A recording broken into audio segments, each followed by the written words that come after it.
start.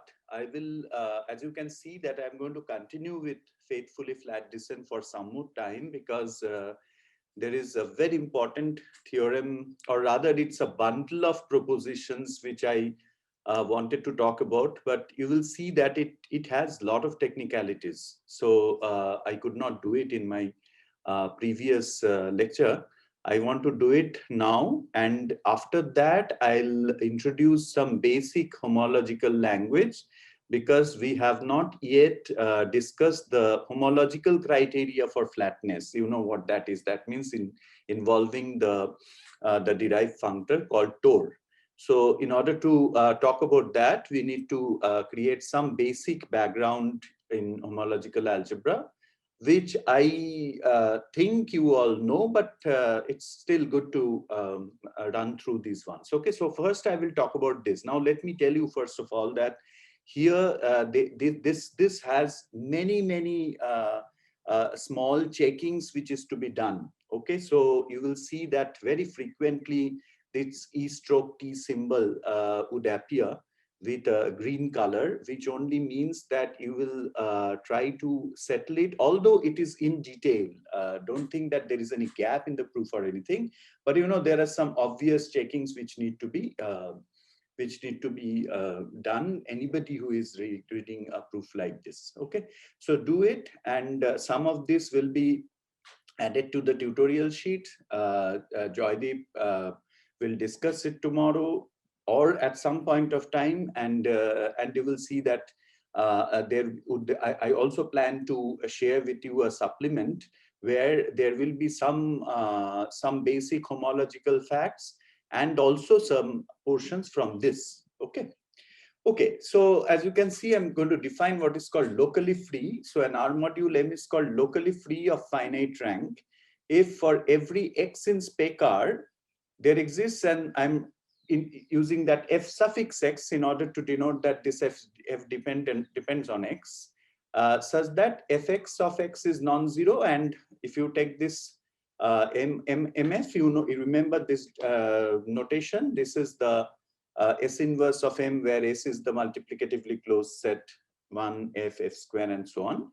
And that is your M, sorry, I meant to write MFX. Okay, so M tensor RFX is a free module over the ring RFX with a finite basis. Now, I hope this notation is clear to you, because this I have used because you have already seen this in Professor Patil's lectures. Can somebody tell me what this notation is? This Fx of X is non-zero? Fx does not belonging to Px, that prime idea. So this is the notation, a very standard notation, and in fact, Professor Patil, I think in his first lecture itself, he has used it. So it's very convenient, as you will see. Okay. Also, I hope that I'll be able to at least give you some pointers to some of the questions that you had asked me in the first two lectures. Okay, I'll try to show you that at certain places it requires some care. Okay, there are certain things which you should be careful about. Anyway, let us proceed. So now this is, as I have said, it's a bundle of propositions. And so what we are saying is that it's the following statements are equivalent for any R module M. So one is M is locally free of finite rank. You understand what the meaning is. Here it is. That is, if you extend it to this, if you change the base to RFX, and if you consider this module MF, then that is a free module over RFX with a finite basis. Okay. And M is flat and of finite presentation. This is statement number 2. And M is of finite presentation, and M tensor Rm is free for all maximal ideals M. So this is a very standard example of a proposition where statements, you prove equivalent statements in commutative algebra, and you will get a very nice flavor of the kind of techniques people use for proving this kind of a proposition. In fact, I quite like it. So I thought that I should include. Initially, I didn't have that in mind, but then I thought that this should be there. Okay, although it is a bit longish. Okay. By the way, if M is free of finite rank, is it also locally free? So for every Yes. P is free over AP.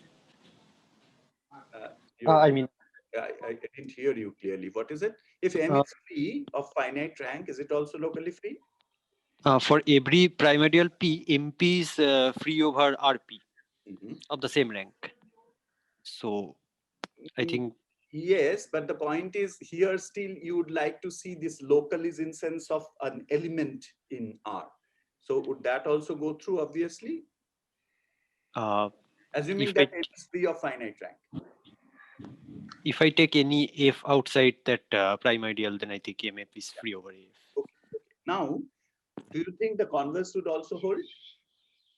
So locally free of finite rank, does it necessarily imply that it is free? Well, you can guess that if that was the case, then probably you would not have required such a statement, basically. So here you can see that here locally free of finite rank is giving you an equivalent criteria for flatness with finite presentation, and which in turn is giving you an equivalent criteria for finite presentation. And localization, now with what you are doing, you can understand. And why I'm saying this is because all these things will be important eventually for my proof, that you are basically changing the base to a local ring now. Okay, and not just a local ring. You mean it is true for all maximal ideals. So we are in a broad sense, we are discussing the local conditions for flatness. That is clear. But point is that what kind of local conditions and what do we mean by that? Okay, so here, therefore, the question is still what is pertinent is that if I have locally free of finite rank, then what kind of condition ensured that it is also globally free? And if I remember, is it you? Isn't it your name is Nabukumar, right? Am I correct? Yes, sir. Okay. So, yeah. So didn't you ask that whether I can start with a ring? I can start with a ring and go to a ring extension and somehow create a situation where I have kind of faithful flatness? Yeah. You asked me something similar. So you will see that eventually we will actually, I will try to give an answer to that. Not exactly what you asked, but sort of. Okay. So you remember this question that I have the locally free of finite rank condition. Now, what more would ensure the globally free condition? That's the thing. If not over the same base string, can I extend? Can I do a base change and then ensure that? Okay. Okay, so let me proceed now with this proof. So remember, we are first doing this locally free of finite rank implies flat and finite presentation. Remember one thing, I do not have any Noetherian condition on the ring. Okay, so every time I have to be a little careful and I have to work with whenever I'm saying finite presentation, that means I have to show that finitely generated would take care of this, but the kernel has to be finitely generated, and that is where I would face some challenge, and of course the flatness. So one implies two. Okay, so assuming that if M is locally free of finite rank, okay, so then for every x you get such an fx, right? Such that mfx is finite free of rfx module. Now question is, from there, so I'm sorry for the trouble, I once again take you back. From there, you sort of, what you want to do is that you kind of want to again go back to M. Okay, so that's the kind of, you have come to this mfx, and now you want to again go back to M. What kind of technique would you use, would you employ? Okay. Sir, So, yes, please. we can vary the dimension also, right? Means in that free module, that also depends on rank. Yes, right now I do not have any constant assumption on rank or anything. I'm just saying that it is finite free rank. Yes, absolutely. Okay. Yeah, right. Okay. So, so now what you are doing is that look at this. The elements fx for x in spacer cannot have one common zero in spacer because fx of x is non-zero. Now, therefore, there is no single prime ideal or maximal ideal which contains all of fx. Is that part clear? And then I have an E stroke T saying that therefore the ideal generated by all fx in x in spacer must be the unit ideal in R. Have you seen already something like this? So the ideal is not contained in any maximal ideal. Right, exactly. Okay, so therefore, if you remember, earlier also we used such a condition, right? I mean, something similar. So this kind of things, I mean, that's what I'm trying to hint at is that do remember that there are certain things, there are certain common themes which sort of keep coming back. Okay, so here this will play a very important role, because what in this process, what we will do is that the moment you have the ideal generated by all these effects must be the unit ideal, then I can pick up finitely many who generate this unit ideal, right? Obviously, one can be expressed, and therefore it follows that the canonical homomorphism from R to, if you look at these localizations, then that is faithfully flat, because each RFI is flat over R, and the product is exactly equal to this. This is a direct sum of flat modules. Okay, so therefore you will have a faithfully flat extension. Okay.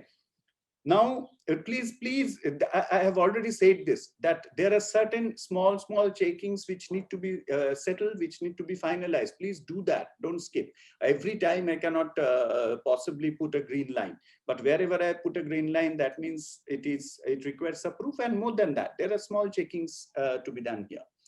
Okay, so now R dash is faithfully flat. Also, okay. Moreover, R dash is faithfully flat over R, because if you take a maximal ideal, then there is an index size such that Fi does not belong to M. That is obvious. And then you have, once you extend the ideal M to the localized ring RFI, then that is not the whole thing. Now, to show that M is flat under finite presentation as an R module, now mark here, pay attention to this fact, how you are coming to this M. As an R module, it is enough to show that M tensor R dash over R has these properties viewed as an R dash module. Why? Can anyone tell me why suddenly? Where has suddenly this MFI, it has gone? Yes? Descent. It's the descent, absolutely. So you see, that's the idea. I mean, that is the reason that this proof actually beautifully shows you that power of this descent. We have already in the previous lecture, we have already discussed this, that what are the list of properties. Is it open? No, unfortunately, I have not opened the file. Anyway, so you can see easily that these are the properties. Once you have a faithfully flat extension, then there are certain properties, good properties of the module over the extension, and then you can take it back over the primary base ring. Okay, so that's exactly what you are doing. Okay, so now how do you do that? Okay, so let EI be the unit element in RFI, and then we therefore have the relation EI EJ is canonical delta IJ, and for every IJ in R, and then you have a partition of unity, sort of. Okay, so you're the moment you have that, you remember, forget the definition of R dash. R dash is this. This is your R dash. Okay, and this F1, F2, FR are the elements which generate the unit ideal. Okay, so this is a very, very important technique. And here you are basically taking the EIs, okay, and then you are writing them as kind of, you can understand that when I am writing this, let me go to the next slide. So EIs are the unit elements in RFI, and then when I'm writing the sum, I mean that I'm just adding them component wise. You can treat them as component wise addition and things like that. Okay, so then any R dash module E can be decomposed in this way. Now, this is where I forgot to put that. Yeah, please do this. Just a minute. Yeah, I need to mark this. So this is one thing, that then any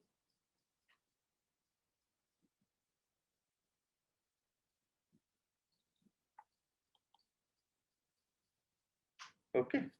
So I have one more. He's choked you out here.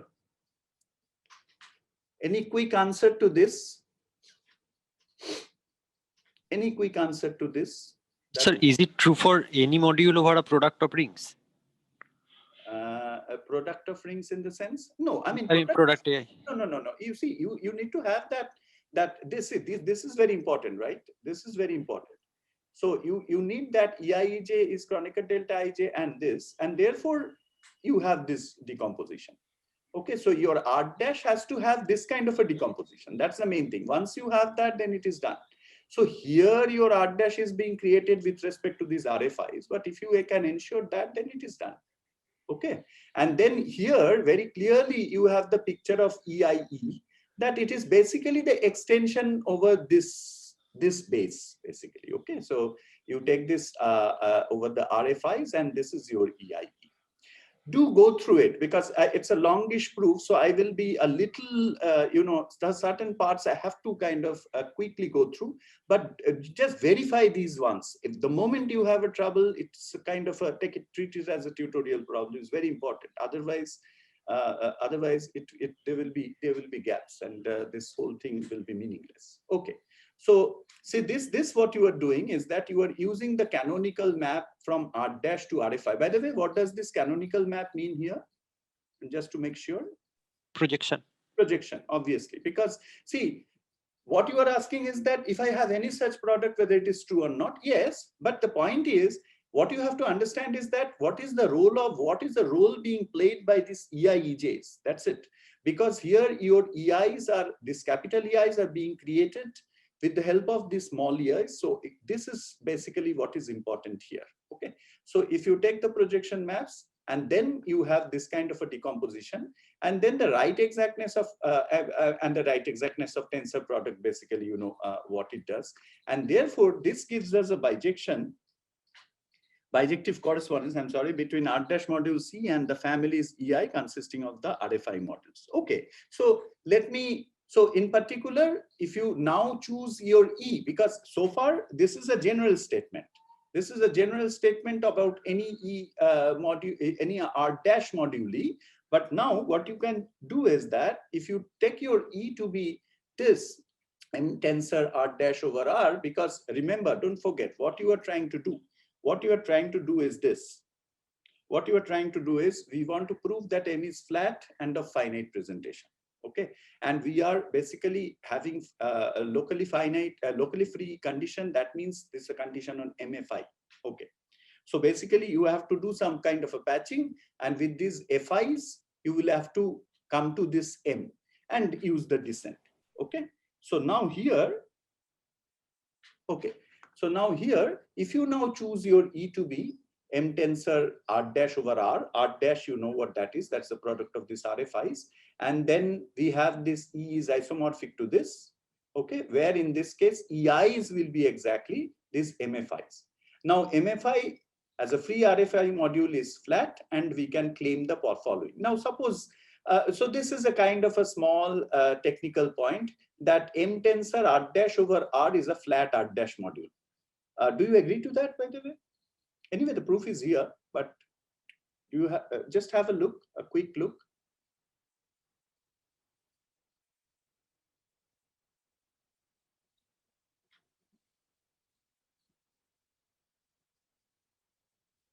You are basically using a decomposition of the module, because the ring R has this decomposition with respect to RFIs, and FIs have the property that they generate the unit ideal. This is the main crux of the matter.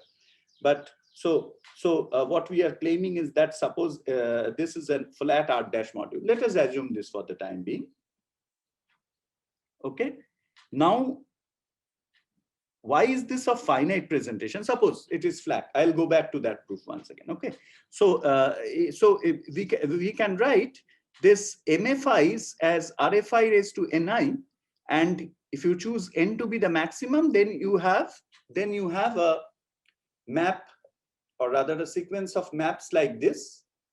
And finally, you claim the kernel is finitely generated. Okay. And therefore, it is a finite presentation. Okay. But what makes us write this, that MFI is isomorphic to RFI NI? Quickly answer.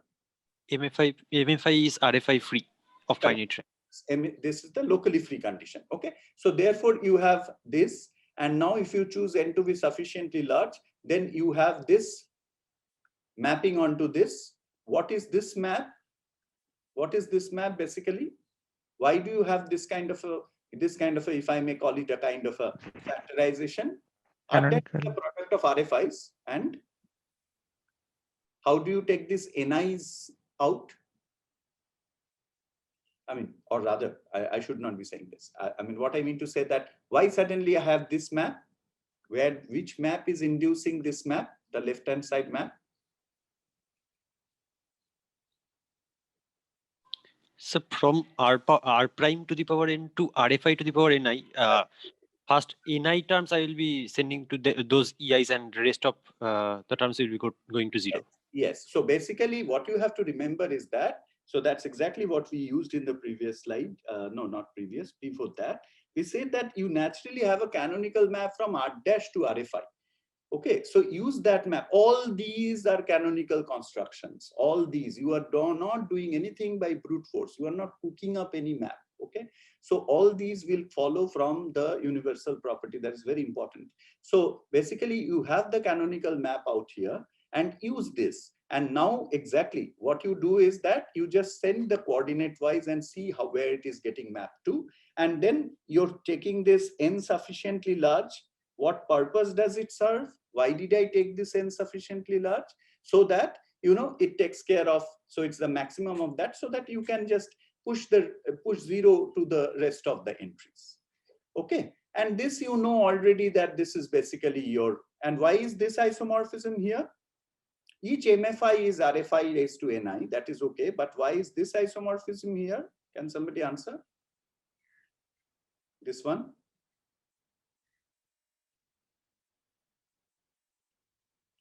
What makes me sort of absorb the product and then come to this M tensor R dash?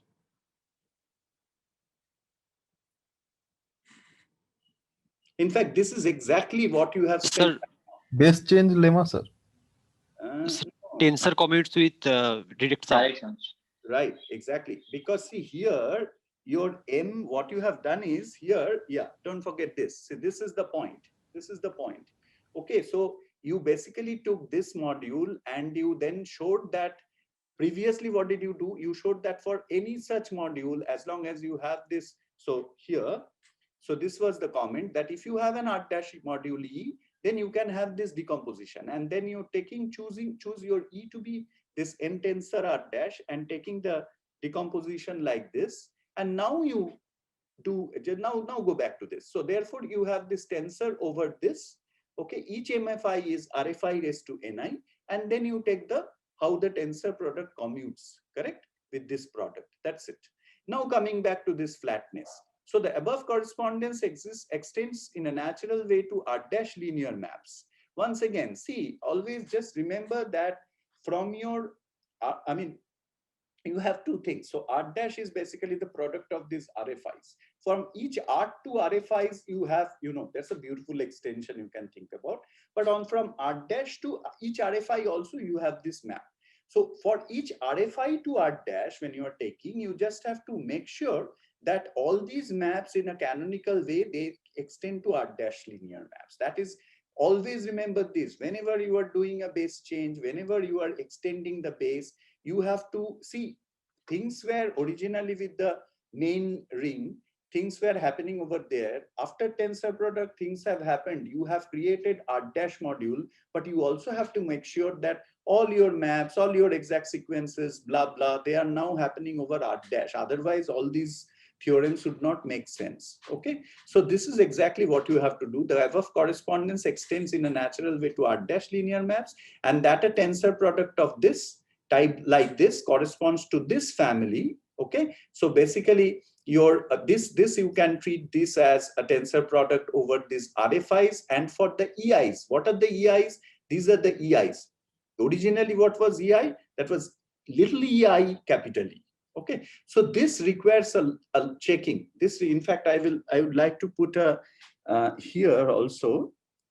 Here corresponds to the family. Please make sure that you understand. This is not a trivial theorem by any means, by the way. So you need to spend time on this also. So this is also an instructive.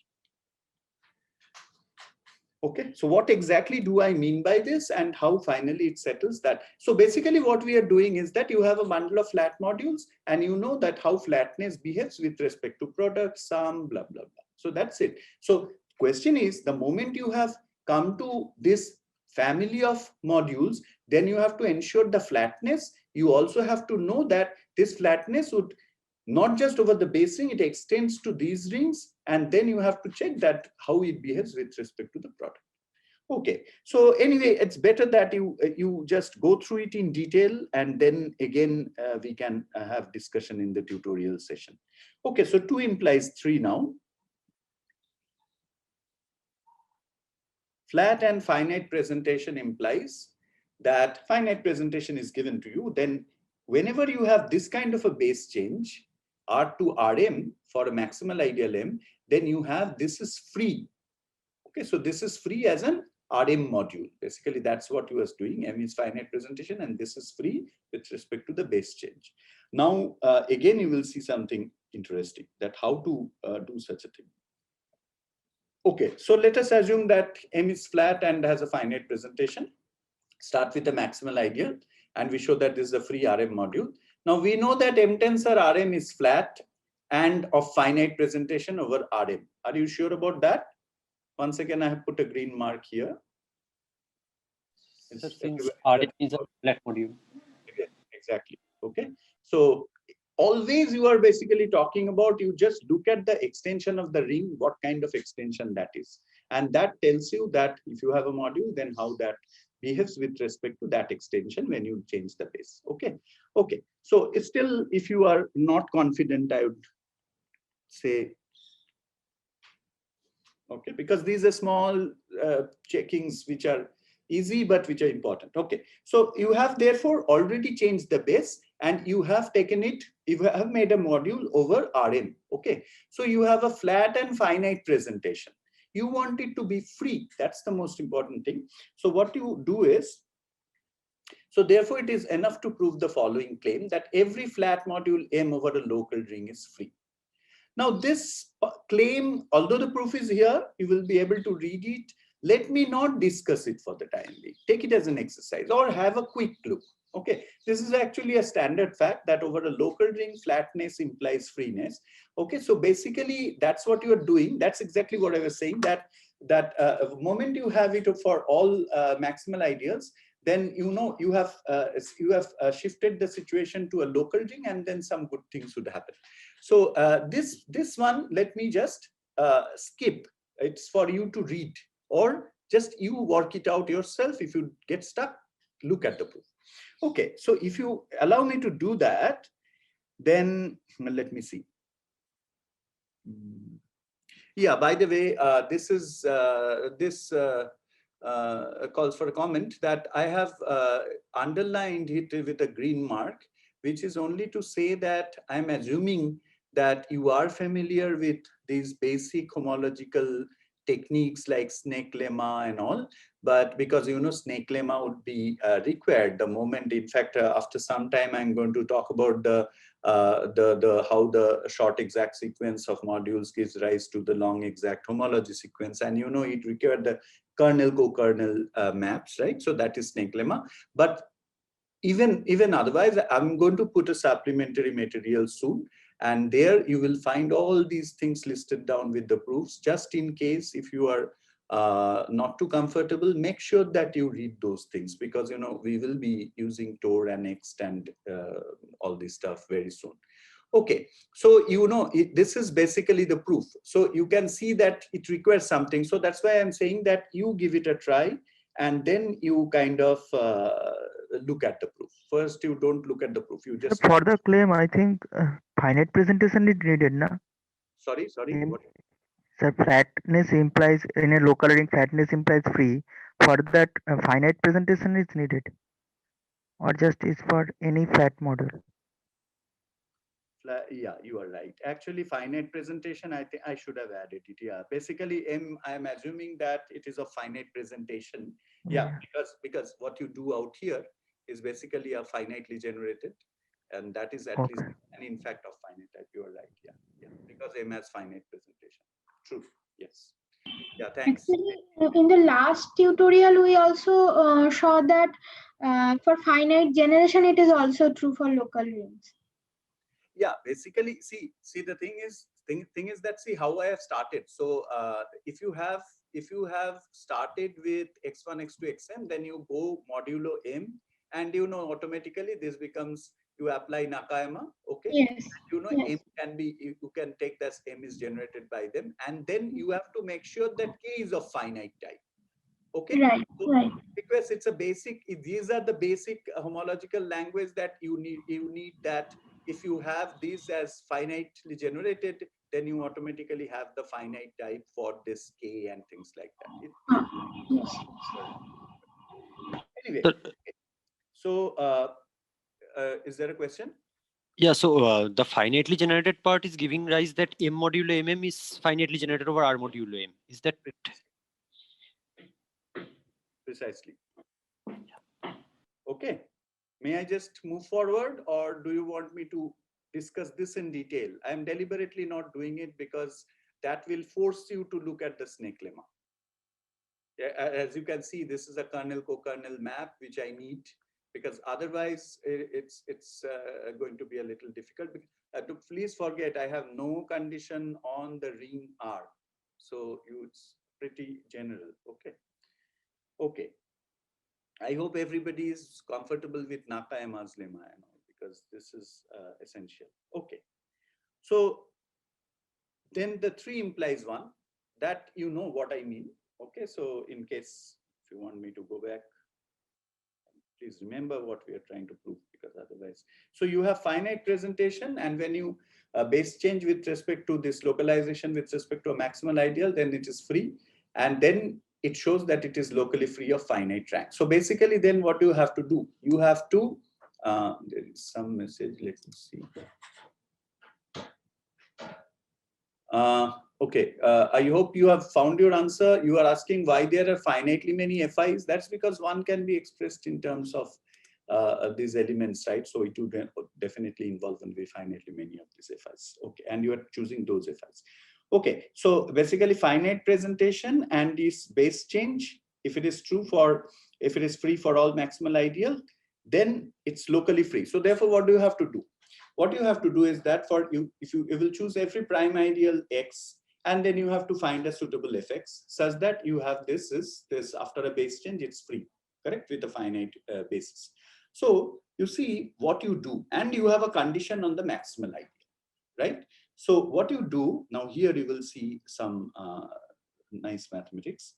So this is your, yeah, 3 implies 1.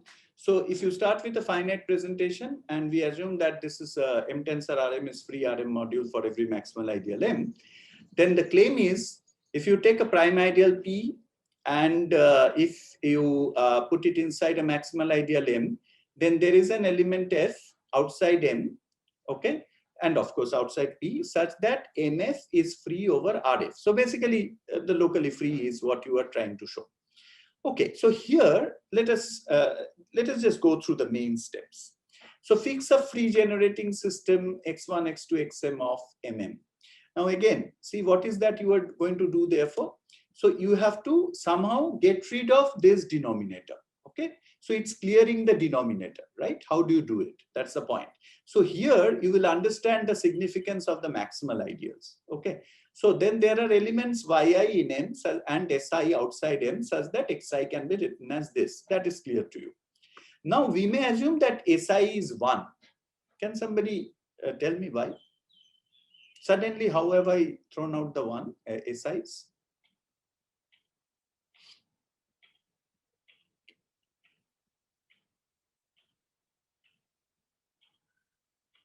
This is clearing the denominator basically. What makes me we are considering it as RM module, so 1 by SI you can take out. say a few more words just to make sure that you have understood. SI does not belonging SI does not belonging to M, so 1 by SI is an element of RM, so they are units. Okay, so they are units, fine. So what will I do? I'll just simply just take them out. It will not cause any disturbance. So are you saying that I should consider SI XI instead? no, I am saying this is free as RM module, right? Yes. So 1 by SI you can take out because SI 1 by SI belonging to RM, right? Since SI does not belonging to M. Yes. So basically what you are saying is I would treat 1 by SI as just a constant in RM. Constant in RM. Well, same thing. They are units. So units, they are somewhat significant. Oh, that Sir, is those y's will be forming a basis since 1 by SI's are units. Precisely. So just once again, just one small checking. I just want to make sure that this is very standard. But the point is, see here you are localizing with respect to a maximum. This is very, very standard in commutative algebra. But these standard things are sometimes very, very powerful things, right? So what you are doing is here that since we are outside the maximal ideal, okay, now what am I saying is that I might as well choose yi by 1. So therefore you have to quickly verify that even your yi's actually form a basis for your this mm. And you are right, actually they are the units. Okay, but I still want to know that, so what? Okay, they are units. So can you throw them out and then you get back your, you get what exactly your mm? I mean, is it generating it freely? That's it. Yeah, fine. Okay, but how does it help? How does it help? Before I go to the next slide, how does it help? Any guess? What would be my next step? So anyway, so therefore this, you kind of see what I have written. Therefore this xi admits yi as a pre-image with respect to the canonical map m to mm. Fair enough, that is all right. And consider the R-linear map phi from Rn to m given by phi of ei equal to yi. That's also perfect. Okay. And now consider this map, this sequence. Okay. So you do not know a priori whether phi is finite, whether phi is onto. That you do not know, because there's no reason to believe that your yi's, they actually are going to generate m, right? So therefore you are likely to have a co-kernel. You are likely to have a co-kernel out here. Okay. So basically, if you can somehow show, if I want a surjectivity, what do I have to show on the co-kernel? Co-kernel should be 0. Right. So therefore, if I can somehow come to a 0 condition on this, then I will have surjectivity and etc. etc. Right. So therefore, now suppose you have the co-kernel. Now what you do is, see, what is your tool out here? Your tool out here is that you have some flat extensions, you have some faithful flat extension, you will happily tensor it with that, and then you will apply some descent or something like that, and then conclude that, okay, this has to be this. Now what you are doing is, since your condition was the freeness condition with respect to Rm, what you do is you just tensor with respect to Rm, and then what you get here is this. Now what is, so this is, you have the exact sequence here, and then after tensoring, do we have exactness still here at this level? You are tensoring by Rm, so it is flat. Okay. So therefore left exactness is ensured, and moment you have that, now by the definition of phi, this map is an isomorphism. Why? Phi was the canonical map that ei going to yi. Mm was free over R. Here. Yeah, MM over absolutely. MM was free over R. Absolutely. Just be careful, keep track of everything, every condition that you are using. You have the freeness condition over Rm, and therefore you have this isomorphism. And once you have that, once you have an isomorphism here, then what does that mean? Then this and this are both 0. Why? Why does it follow? Quickly remind me of something which we have discussed. These two. Kernel of phi tensor Rm is just kernel of phi localized at m. Good. So kernel, co-kernel, once again, you can simply take it out. Okay. And therefore, so you see, I mean, basically, when you go through it, just kind of keep track of, sort of maintain a kind of a logbook kind of thing, and just keep track of some fundamental techniques that you have seen over these last 3 lectures. You will see that there are certain techniques which kind of keep coming back, and you need to keep track of it, because at the end of the day, they are going to help us. Okay, so therefore once I have that, and now I have this kind of a lemma, because see, I still have this, I still have that after tensoring with Rm, I have the 0 condition. So can I therefore, but I need this to be 0. Can I therefore assume that, and I therefore say that it is, but that you know that, so if n is an R module and n is of finite type and this tensor is 0, then you can have an f in R outside M such that Fn is 0, and hence this tensor is 0. Once again, a standard clearing the denominator kind of technique. So I would kind of request you to kind of try these things on your own, but it has the proof. But before you have a look at it, just give it a try and do it yourself. Okay, then you have a look. Okay, and then once you do this, then you immediately apply it to the co-kernel, and therefore you have this you know that this is 0. Okay, and therefore you can conclude that your so let me take you to the next slide. Yeah, but this I want to come a little later. So anyway, so maybe before I go to the next slide, because that is going to also talk about certain other things. So I am going to use this claim. Okay, and what have I said is we apply this observation to the module co-kernel phi, which is finitely generated and satisfies this condition. Okay, so therefore what is it? Therefore I will be able to get an f outside M such that this f times co-kernel phi is 0, and I have co-kernel phi tensoring with this base change is actually 0. How does it help me? How does it help me? I want to eventually come to co-kernel phi is 0.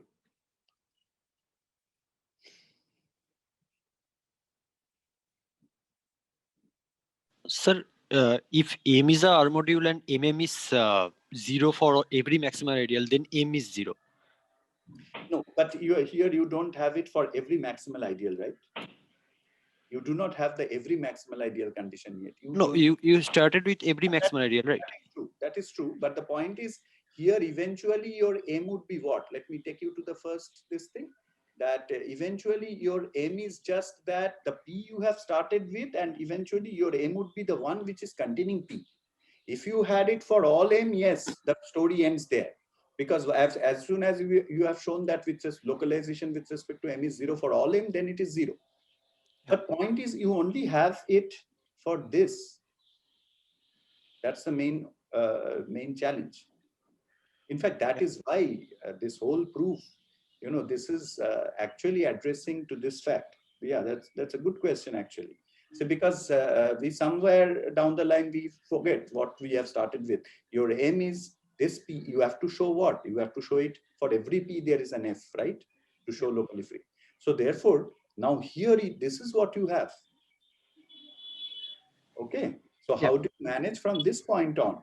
So any guess how to proceed from this direction? I mean, having assumed the proof of this claim.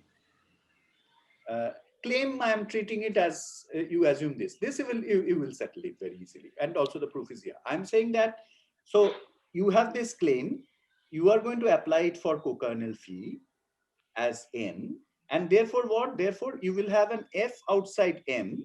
You in fact would love to have an F outside M. But then something should happen. What should happen? You want that that MF will be free of finite rank with respect to RF, right? That is what you want. So now if I apply it to co-kernel phi, I'll have co-kernel phi of F is actually going to be 0. But how does that help me? How do I eventually go back to my MF? So let me, anyway, now you see some small bit of technicalities. By the way, I have these two lemmas. I have added it as exercise come tutorial. Now, this is a very important and very useful, these two facts, that how do they behave? Oops. Yeah, so how do they behave when you have, you know, localization with respect to F and then G? Then you have this kind of successive, you can prove this. So these two lemmas, I will add it. What you do is you just try to handle it on your own, but in that supplementary sheet, I'll add these lemmas with proof. Okay. So now what we are doing is that, so therefore there exists an F such F outside M such that co-kernel phi localized with respect to F is 0. That's what you are getting from that claim. Okay, now I'm saying that, can I use these two things and do something about it? And don't forget where this co-kernel appeared. Let me take you back here. Here. you have this kind of a, basically your co-kernel phi tensoring with Rm is 0. This condition came from here, and which in turn came from here before you before doing the tensoring with respect to Rm. Now, how does that help me? If I have a co-kernel phi with respect to localized at f, that is giving me 0. Is this obvious? Does this sequence tell you something? I want to show that MF is free RF Yeah. of finite rank. So Yes. MF is finitely generated is in RF because you tensor it with RF. Yeah. So right. So we will get that in the right hand side there is suggestion from RF and to MF. So it will say that MF is a finitely generated. Fair enough, but that is not enough. I want freeness. So how would the freeness come? Would you also push kernel phi to 0? Yeah, and we also know that kernel phi localized data is also 0 by that claim. So okay. So what you have is, don't forget this claim. These are small technical steps. That what you have is, if you apply with co-kernel phi, then you have co-kernel phi localized at f is 0. Okay, and now, okay, now I'm saying that this lemma somehow helps, but let us not worry about it for the time being. Yeah. Now I'm saying we use these lemmas and tensor the exact sequence that start, which I showed to you just now. Okay, don't forget that kernel and then co-kernel and then R to the power m going to Rm. Okay, and then co-kernel tensor it over R with RF and write R instead of RF again. Okay, and this allows us to assume that co-kernel phi is 0 and hence phi is surjective. And then kernel phi is of finite type since M is of finite presentation. Are you familiar with this? That if you have this exact sequence where you have the terminal 2 on your right, are they are of finite presentation. I mean, M is of finite presentation. So automatically M is of finite presentation is what you started with. Don't forget that. And then if you have that extreme left kernel, then that is also of finite type. Finite type means finitely generated for us. Okay, finite. Okay, so therefore, is it okay? Are you familiar with this? Anyway, I said it will be added to the supplement, but do you understand this part of it? Please tell me. So why co-kernel is 0? Can you explain? Yeah, precisely. So what we are saying is that, yeah, so what did you have? You had co-kernel of co-kernel localized at f is 0 for some f outside M. Yes. And yes. that where I said we use these lemmas and tensor the exact sequence over R with RF and write R instead of RF again. So that means you are basically forgetting RF and then just shifting it to R. Can somebody tell me why? Why suddenly I am able to throw out the F altogether? Take you back to that sequence. This is the sequence. Okay. And I have tensored with RF over R, and that gave me co-kernel F, co-kernel phi F, etc., etc. That you have the 0 condition on that. Now I am saying that the entire thing, can I will see it as an exact sequence over RF, okay? And just treat that as my R. Why am I treating it as an R? Because I finally have to show that M is RF free of finite rank. Okay, but where do I use these two lemmas? See, the shifting the view from R to RF is because I started with a P, a prime ideal, put it inside a maximal ideal M, and then somehow I have cooked up an F outside M by that claim. Because what do I want? I want my MF, that is M tensor RF, to be free of finite rank over RF. So as long as I have a free module RF raised to N surjecting onto MF, I'm very happy. I would only like to know what about the kernel. You get my point? Okay, so therefore, what I'm saying is I use these two lemmas and then shift and since I have the co-kernel phi f is 0, now I am just forgetting this RF, I am treating that as my ring. I am just saying that I'll call that R now, okay? And I will show M is of finite rank over R. It's the same thing. But then that is not enough because I still haven't settled the kernel part. So I'm saying that hence phi surjective is good, but kernel phi is of finite type. And then I'm saying that using similar argument as before, we conclude that from Karphi tensor Rm that there is an f, and therefore I have kernel phi tensor Rf is 0. And then I have this exact sequence which just now I have discussed, that you have 0 over here, and this shows that this is an isomorphism because you have a 0 out here. So what is that we are doing? So basically we have first dealt with this and then dealt with this. Why did I have to do it successively? And where are the lemmas being used? This is my question. I first did it for co-kernel. I pushed this thing to 0 for some f. And then I handled the kernel and then pushed this to 0 for some other thing, okay, for some other g. Now, are these two lemmas of some use? Here are the lemmas. Can somebody answer?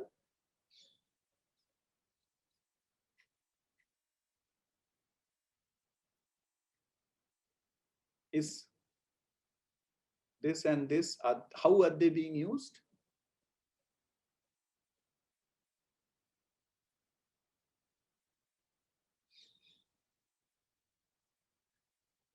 See, the point is that first you are applying this claim for the co-kernel.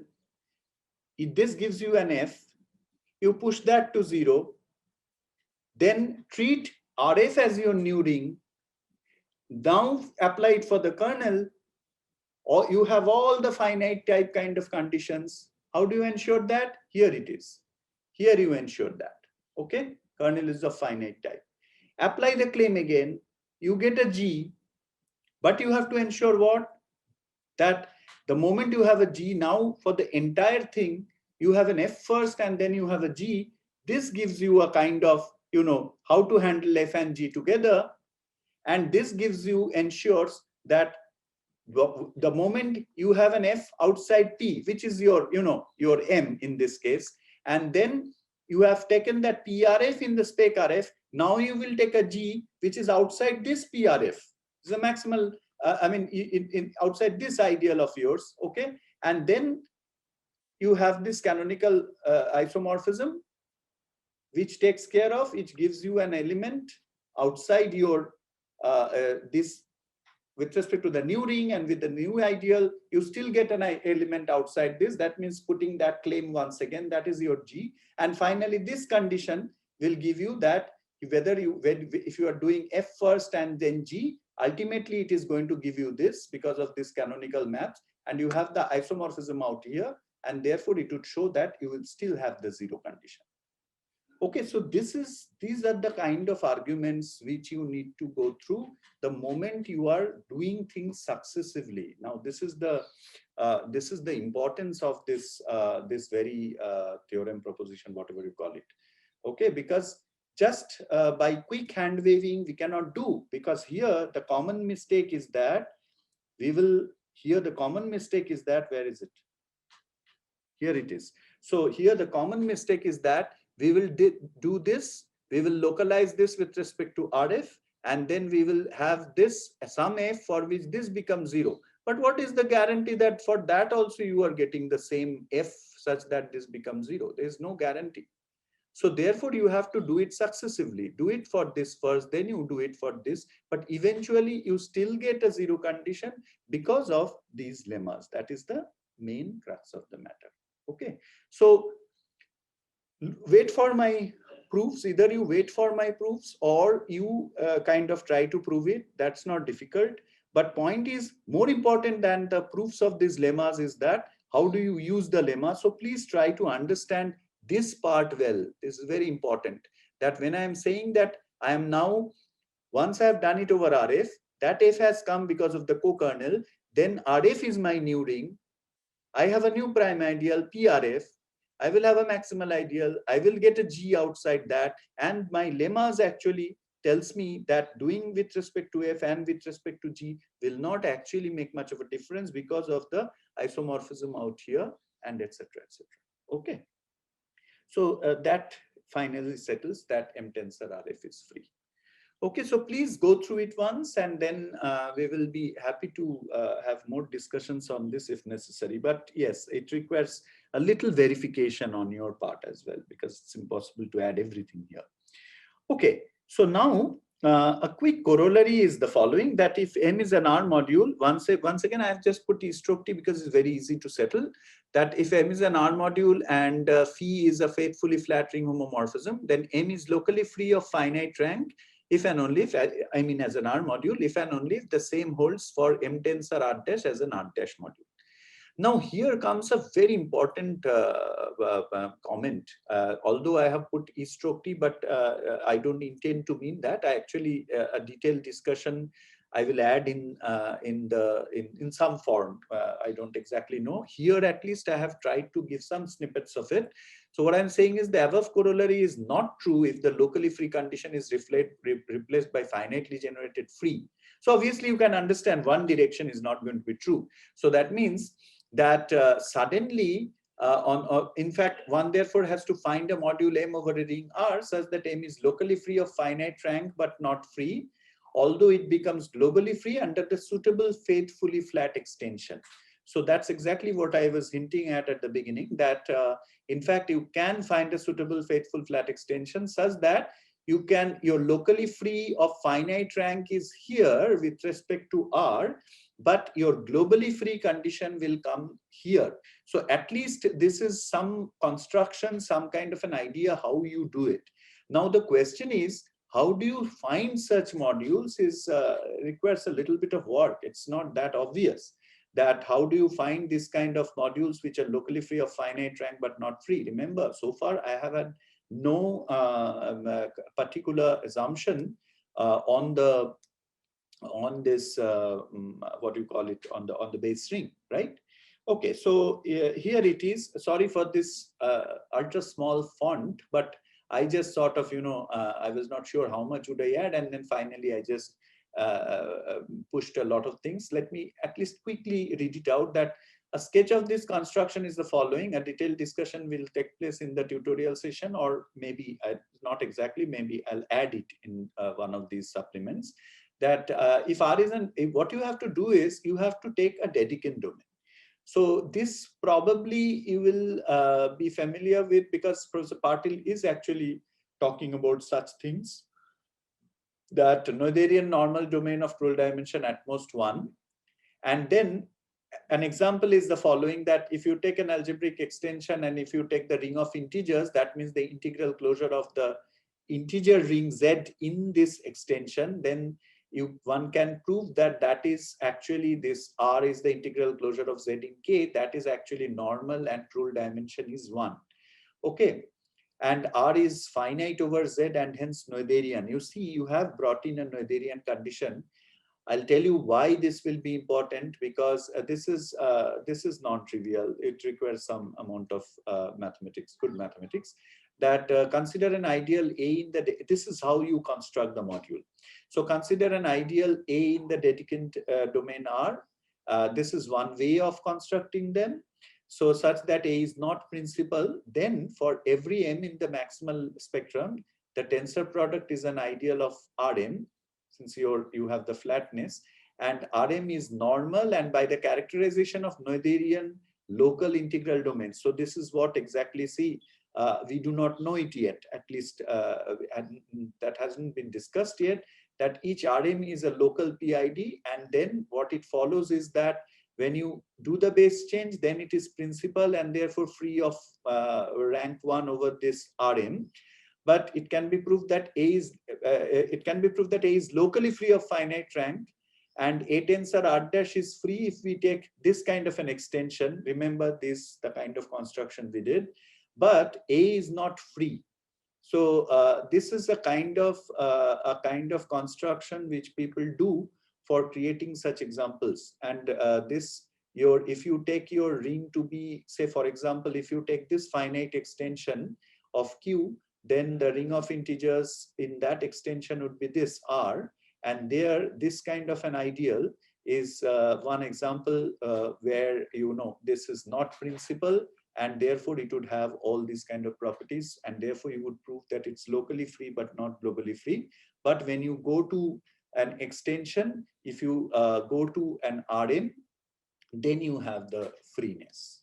Okay, so this is one kind of a construction you can talk about. Okay, but this will be, a detailing will be added in due course of time.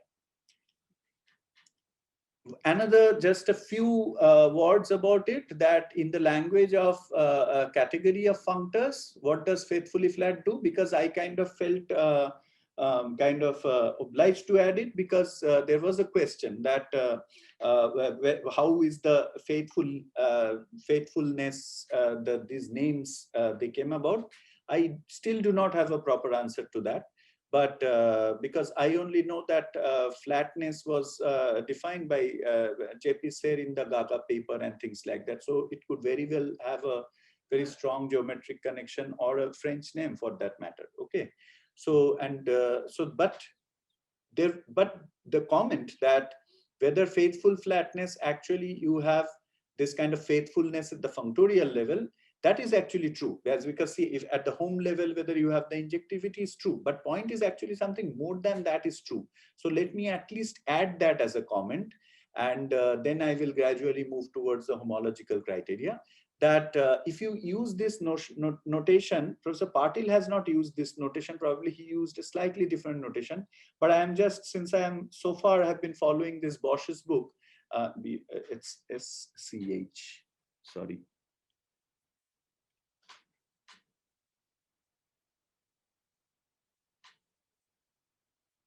Name should not be misspelled. Yeah. Okay. So what this notation used there is something like this. So using a star for the ring homomorphism and get rid of the star at the spec level. Okay.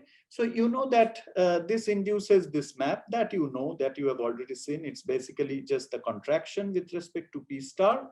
And then at the module level also, you can say that if you have an R module N, then the tensor ring gives you an R dash module, the extension, base change.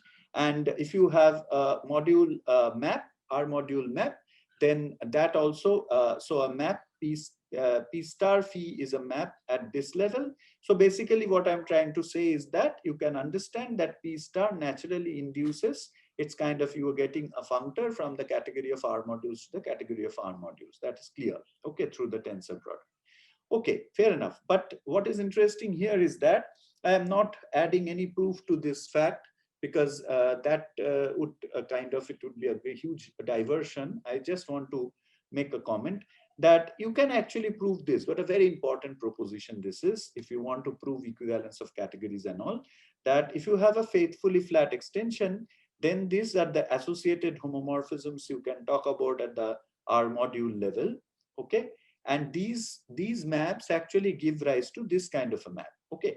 And when you say that this following diagram is exact, when you have this kind of symbol, then it means this, that if you say that this is exact, if it produces a bijection at the level of A to kernel of P1, P2, and kernel of P1, P2 means just the points where they agree. The points where on B where P1B is the same as P2B. Okay, so this is the meaning of this exactness. Okay, so this actually help you prove the equivalence of categories, but it is not just the straightforward equivalence of categories. Okay, you have to add something. Actually, so the P star, if you have a faithfully flat extension, then you have the functor from the category of R modules to the category of R dash modules given by this. Now for a morphism phi from M to N of R modules, you also have this. Now this is a theorem proved by Grothendieck that this functor, now this is what you need to be careful about, and it's impossible to spend time here, that if you, this is what is called the descent data, DD. Okay, so from the R modules, to the R dash modules with the descent data. So that means this, which roughly says that you have the full flat descent conditions on the modules. Then if you take those, and then this actually gives you an equivalence of categories, which includes the faithful condition, that is faithful and fully faithful. So fully faithful is a bit technical term where this has to be defined first, but I have not made any attempt to discuss this. But at least it's a comment that faithful flatness at the level of category, this has this kind of an implication. Okay. So now, do I have anything after this? No. Okay. So now what we will do is I'll move towards the homological criteria. Yeah. So first, it is a kind of a quick sort of a recapitulation of some basic facts. If somebody is here who hasn't heard about it, well, they will find it new, but otherwise I think you will mostly find it kind of something familiar. You are familiar with, I'm pretty sure. Okay, so these are the terminologies. We say that because I am trying to define tore and finally talk about flatness and tore connection. That's the main aim, and then I'll go to ext. So these are the what are called the derived functors, right? Okay, and also talk about the projective resolution and things like that, and that's going to be taken further. Okay, so a chain complex of R modules is a sequence of homomorphisms like this. So you have indexed over Z. You have these modules, R modules Mn, and you have the maps, R module homomorphisms. They're called the boundary maps from Mn plus 1 to Mn minus 1 and so on. And you have this condition that successive composition gives you the zero map. Okay, then you call it a chain complex of R modules. Fine. So sequence of R module homomorphisms between R modules. That's enough. Now, at each of these spot, if you look at the kernel and if you look at the image, you can understand from this condition that image. If you look at I think I have. That should be Dn composition Dn. Dn plus 1. Very sorry. Yeah, I just flipped it. Let me correct it right now, otherwise we will forget. Yeah. Okay. So Dn, where is it? 0. So you can understand that your image of Dn plus 1 will be contained in the kernel of Dn. Now that kernel of Dn is what we denote by Zn, the submodule, and image of Dn plus 1 is what we call Bn. And that is called the n cycles. Zn is called the submodule of n cycles. Oops.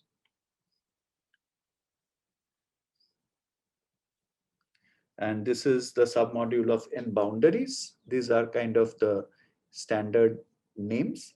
And this, since you have your Bn is, so this is the image is Bn, the boundaries, and the elements in the kernel are the cycles, and the boundaries are sitting inside the kernel, the Zn, the cycles, and therefore you can talk about this quotient module, and this is called the nth homology module of the complex, and this is how we will write it. Okay, so we will typically denote this kind of complex by m star, and this Hn m star is the nth homology, and nth homology is look at the image of this and the kernel of this co-modulo the image of Dn plus 1. Okay.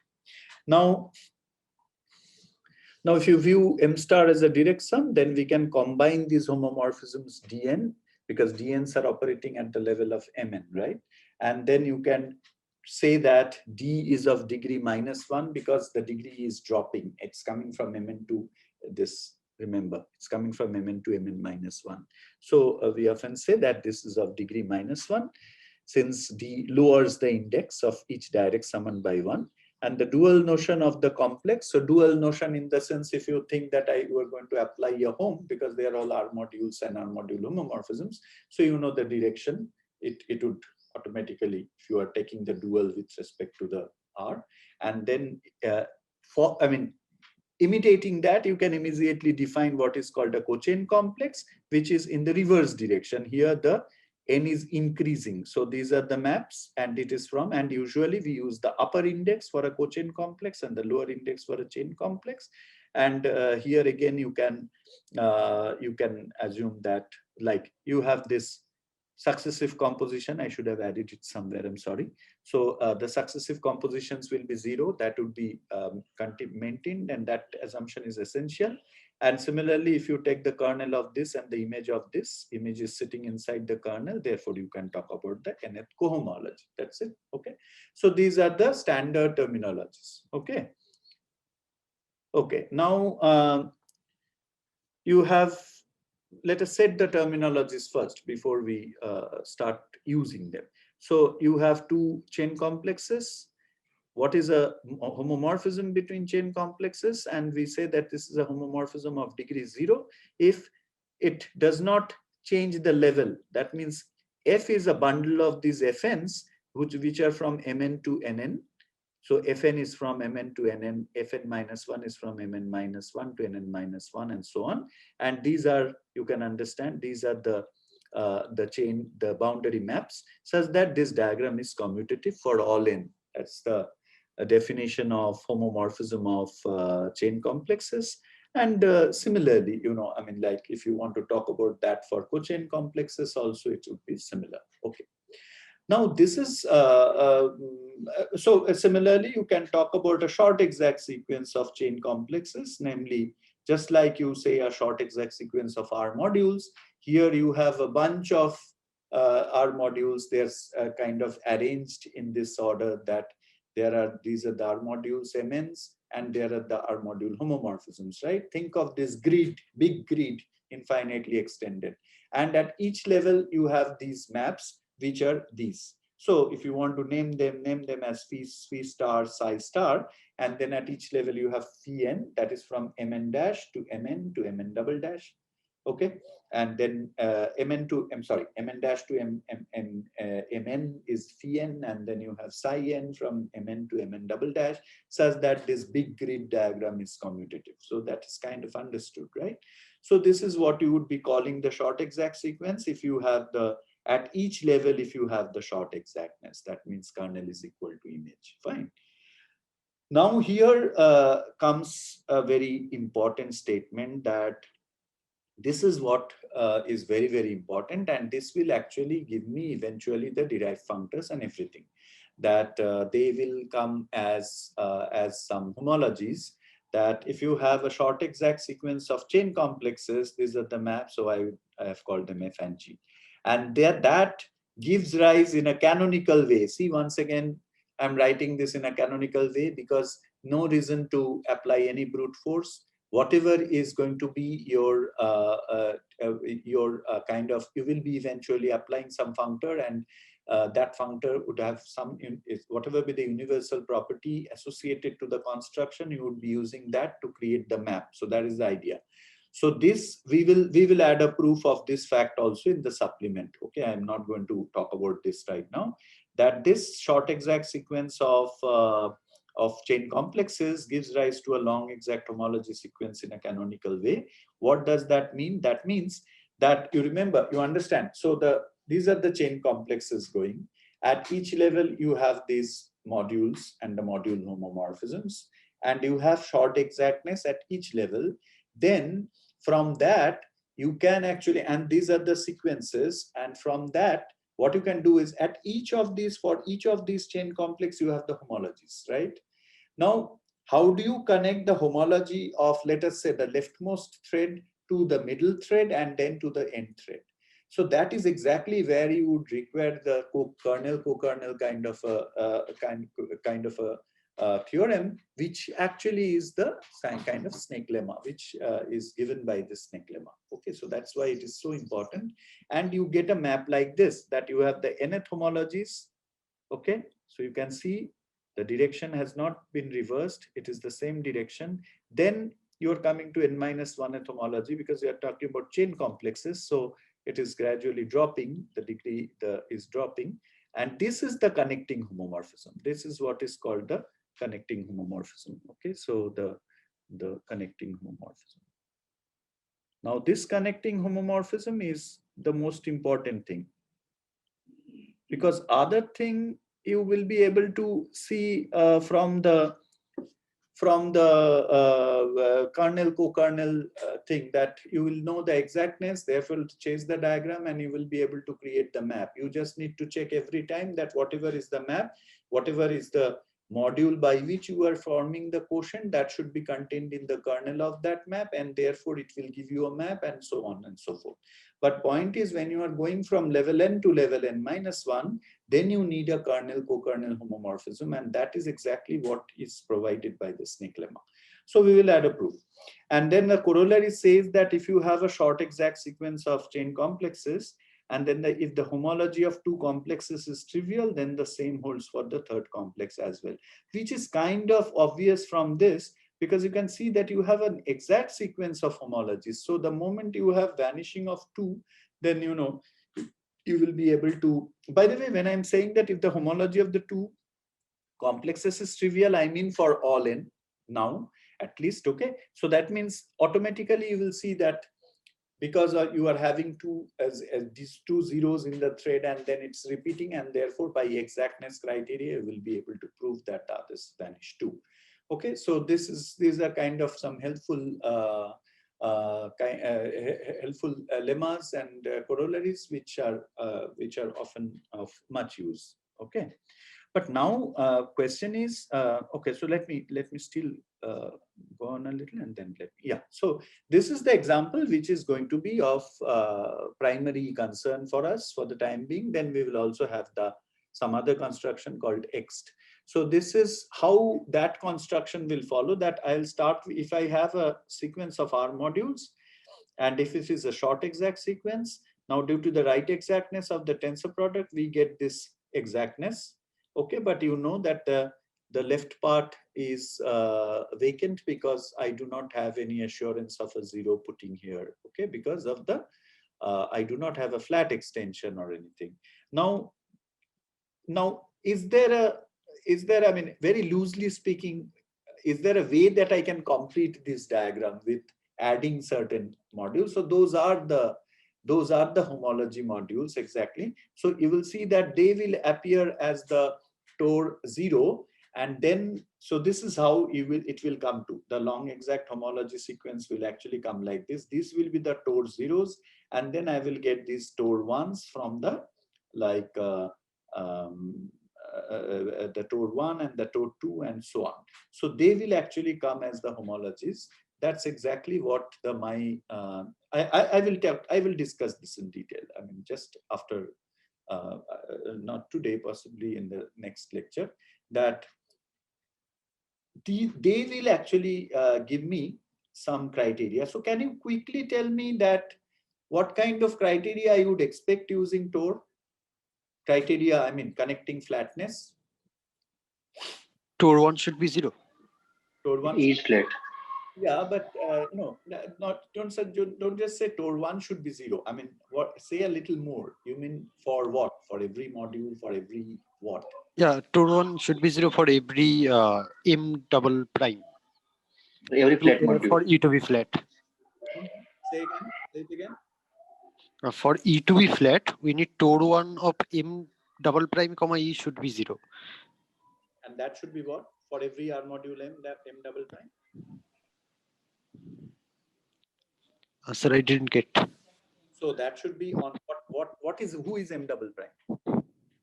Some R module. So Yeah. you mean for some R module it should be No, for every.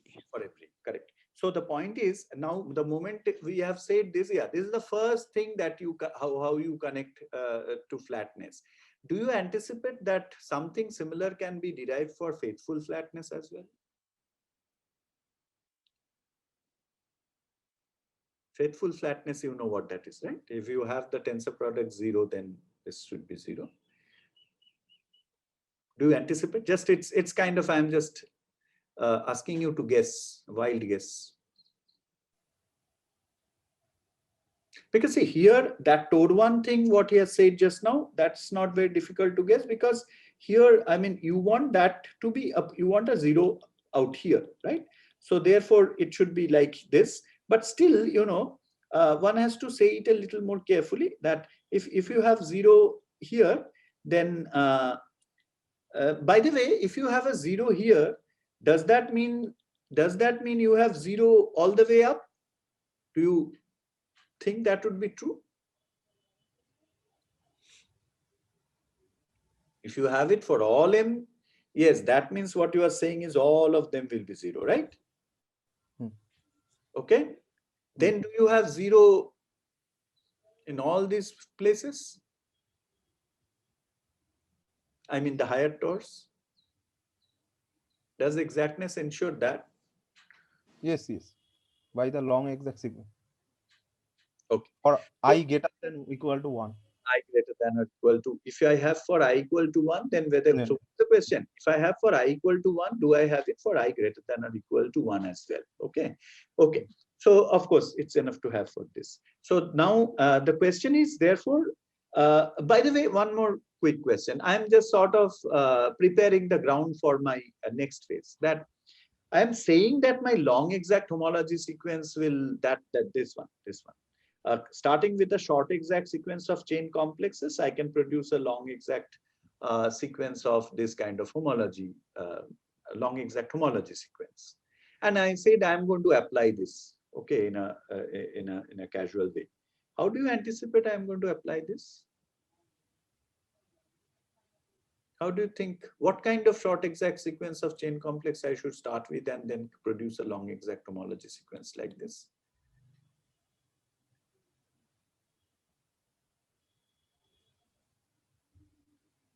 Any guess? So we have to make some complexes where the first term will be these things, right? These tensors.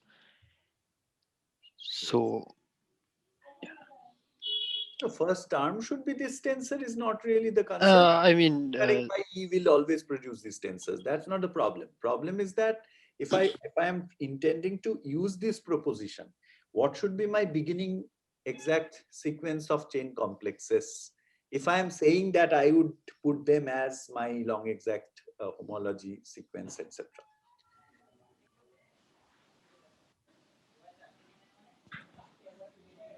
Tensor by E.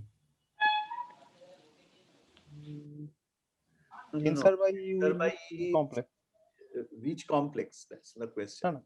I am saying that if you tensor by E, that will be a let me make it a little more precise. So what was he trying to say? He was trying to give a condition for all R modules M double dash. That means what? That means I have to start with an arbitrary R module. I have to produce some complex, then apply the homology, isn't it so? So how do I do that? So anyway, I'll take you to the next slide. For every module, can we construct the like a resolution complex type where it is generated by free module, and after that kernel and all those things? Precisely. So I will have a natural way to first construct a kind of a resolution and then apply that. Yeah, that is what is required. It's not complicated, but point is, understand the question well, that what is that you are trying to do? You want to start with a short exact sequence of complexes and give rise to a long exact homology sequence. So therefore you have to start with it for an R module, arbitrary R module M. What is that? That is the question. Yes, so we will come to that. Anyway, one more quick definition. I thought I should put it here, that if you have a homomorphism of complexes, you remember what the definition is. That means this homomorphism F is at each level Mn to Nn, and such that the big diagram is commutative, but for each box is commutative with the boundary maps. Okay. Now, if you have two such maps, and then you can ask, when do they induce the same homologies at every level? And this definition of homotopy between these maps between complexes actually ensures that the homology level, they would be the same. Once again, the proof is similar, that from this you will be able to actually give rise to a map at the homology level. And then the homotopy condition, actually this homotopy condition is basically this, that if you, so these are the homotopy maps, okay, these HNs. The HN is from Mn to Nn plus 1. So this is one chain complex. This is N star. So maybe I should, yeah, maybe it's better. that I just write, this is my M star out here, and this is my N star out here, and I have these maps at these levels. Now these diagonal maps, as you can see, they are the homotopy maps, such that all these boxes, all these, everything is commutative. More than that, now here to here, what I'm taking is the map f minus g at each level. So here it is fn plus 1 minus gn plus 1, fn minus gn, fn minus 1 gn minus gn minus, and so on. And what you claim is that this commutativity of the diagram, that if you go by, let me just read it out for you, that if I go by this is my fn minus gn, should be the same as if you take this and then this, and then this is the same as this, and also here and here should give me this f minus g. Okay, so these boxes are what you have to check. You are right. So basically you have the equality of the maps under the homotopy condition, and the equality of the maps, see, you can understand what that is, because this is at each level, right? So it is at the nth level of the homology of this and nth level of the homology of this. And you are asking whether the homotopy condition gives HNF is equal to HNG. Okay? Yes, sir. Okay. So, oh, time is up. I'm so sorry. I'll just quickly wrap up. So this is exactly, so yeah. So basically the induced maps are the same, and then this anyway, I would not require right now. This can come later. And yeah, here you are. So basically this is what you do, that what you do is, if you start with an R module, then a homological resolution is an exact sequence like this. So question is therefore now, how do you actually construct a natural homological resolution like this, starting with an R module M? Because once I have something like that, then I can possibly take a tensor product or take a home or apply some functor, and then I can talk about the derived functor. That means those kernels or the images which would come out as the and the subsequent homologies. Okay, and that would give me the definition of Tor next, that you will see in the next lecture. And this is basically what we do. Okay, inducing and you can do something like this anyway. Let me not spend time today. That this induces an isomorphism on the level of homology, and let me check. Anyway, this is not important here right now. So basically, yeah, here I was just trying to define the projective module and the projective resolution finally, because that will give me a natural resolution. And but this we will talk about in the next lecture.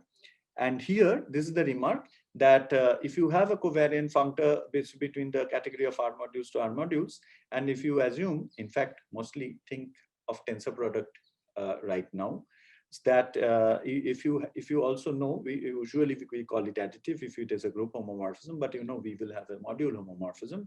And if you have a right exactness, for example this, then you start with, for every exact sequence, actually this gives you an exact sequence, and then Tor will be defined as the left derived functor. Okay, now how do you define that? There you would require something like this. You would require something like this, that you should be able to produce a natural exact sequence of R modules and then use the functor and then come to the derived modules. Okay, but sorry for overshooting. Thank you so much.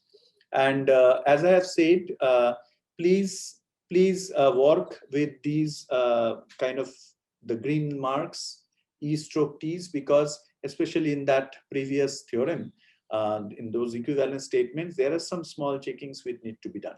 Okay, and once you are comfortable, and if you are not, then prepare, and we will have a discussion, a more detailed discussion on this. Some small checkings, they can be treated as exercises. Okay, so thank you very much.